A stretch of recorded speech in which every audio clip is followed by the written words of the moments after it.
Hello everyone, and thank you for joining our presentation today. We are your CloudAst leadership team, and today we'll be walking you through the various dimensions of our company performance, where we exceeded our goals, and where we have some opportunities for improvement. First, I'd like to introduce your leadership team. My name is James Marks, and I'm your President, Chief Executive Officer, and Chief Financial Officer. I am joined by Melissa Macklin, my Vice President of Manufacturing, Asahi Hirano, Vice President of Marketing, Mallory Loy, Vice President of Sales, and Jennifer Bond, Vice President of Human Resources. To get things started, I'd like to talk briefly about our overall business strategy and performance. In line with our business plan, which most of you should have seen already, there were many critical actions taken to navigate the route we chose. Some of these critical actions included our Human Resources Benefits Package, which Jenny will discuss in more depth later. We ensured that our sales offices were global by the end of quarter 6. Our marketing and brand saw heavy revisions and investment in time and money. One of the challenges we faced early on is that we underestimated our demand projections, causing ill will from stockouts. In quarter 5 and quarter 6, we saw no stockouts. And now for the messy part of business, deviations from the plan. Regardless of how good the plan is, I expect my leadership team to make adjustments that the market and competition demand. Both market behavior, consumer behavior, and our competitors had some unexpected paths, and we had to make some midstream adjustments. First, we hired more sales staff. One of our chief competitors, whom you'll hear mentioned several more times during this report, Get It, went on a hiring spree, and in so doing, began taking more and more market share. To maintain footing, we followed suit and hired 47 sales reps by the end, where we originally budgeted for 27. Second, in quarter 5, we spent more in research and development. We were losing demand, and our competitors had new tech that came out in quarter 5, which took some of our market share.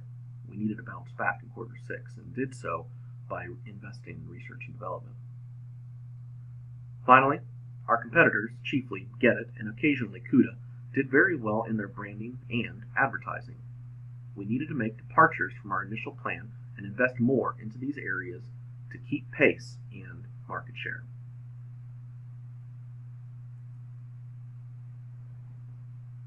Our strengths and weaknesses changed from quarter to quarter. In the beginning, we severely underestimated demand. By quarter 4, we were losing as many as 150 sales on some of our products. We took a different approach on demand projection by quarters 5 and 6, and were able to meet demand with no stockouts. Our pricing strategy was strong throughout the entire simulation. We offered the lowest prices out of all our competitors. Our sales channel strategy between our office centers and web center were strong, allowing us to keep up with customer demand. We offered the most products out of everyone, allowing us to maintain our market share in the Mercedes and workhorse segments. We could have done better with our advertising and media inserts. By quarter 3, we observed what our competitors were doing and attempted to match their efforts. Our benefits package was one of the strongest. Our production worker productivity reached 100% by quarter 6. At the end of the simulation, this is what the market share and demand looks like. We ranked second place after Get It. So let's start with Get It. As you can see on the right, Get It almost had an even split in their total demand for their websites and in-store sales. And this shows that their selling tactics were on point, accessible, and that they dominated the web sales. Get It's ads were not stellar, but it still had the highest demand, which is probably because they created a lot of brands, which you can see on the left side, that targeted each and every segment and different types of people. So we came second. We put our main focus on advertisements and brands. We modeled CUDA for ads and Get It for brands because of their high ranking. We focused on making 1 or 2 quality brands for each sector that was supposed to work as a one-for-all. We prioritized the Mercedes and workforce, and it's well reflected in the graphs. Our strength is that we had competitive pricing and still offered rebates that ranged from $100 to $200. Lux Computers came third. They set their prices either on or right around the willingness to pay price. They offer rebates of $100 to $200 like we do, but only offer one for $200 while we offer three. Lux's advertisements were ranked better than ours overall, so their prices may have been their biggest issue. CUDA came fourth. They do not offer rebates at all, and half of their brands are priced on or above the willingness to pay price. As shown on the figure on the right, CUDA didn't create any brands for travelers. Although Nakoda is priced very low, the computer is a minimalist computer with a small screen, and everything else is standard in terms of computing speed, network, and capacity.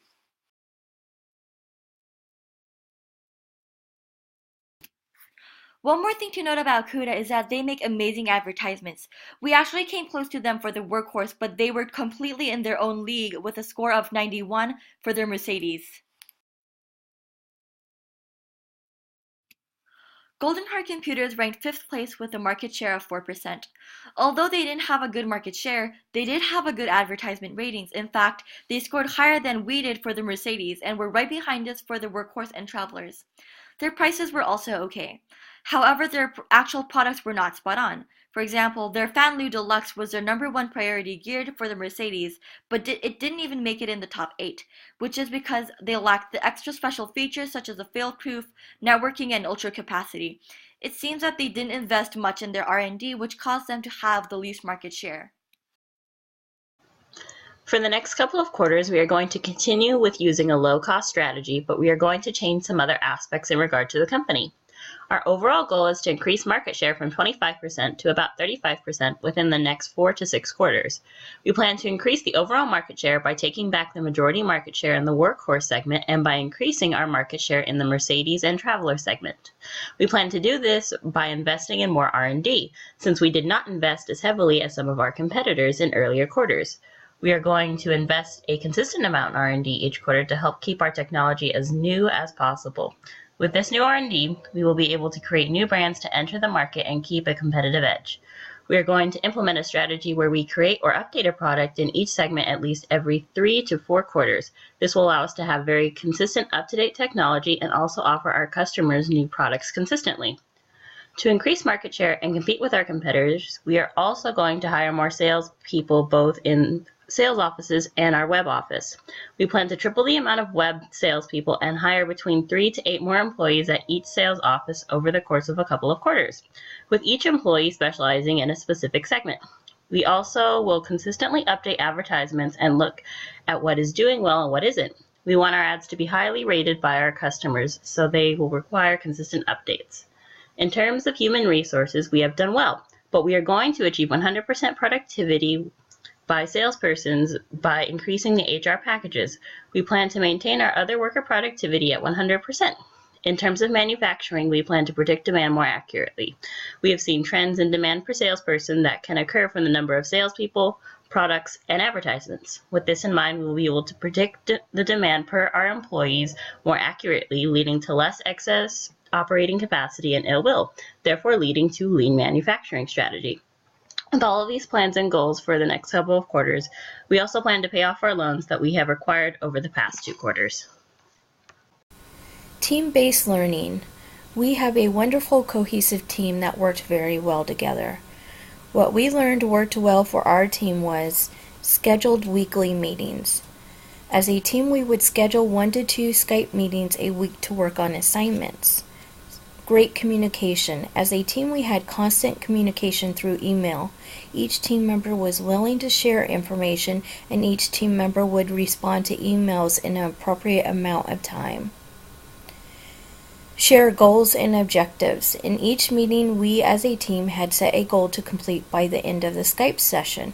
We would discuss at the end of this meeting what we wanted to focus on and accomplish next. Everyone was involved and delivered on commitments. We could depend on each other. Each team member participated in group assignments and completed their part of an assignment on time.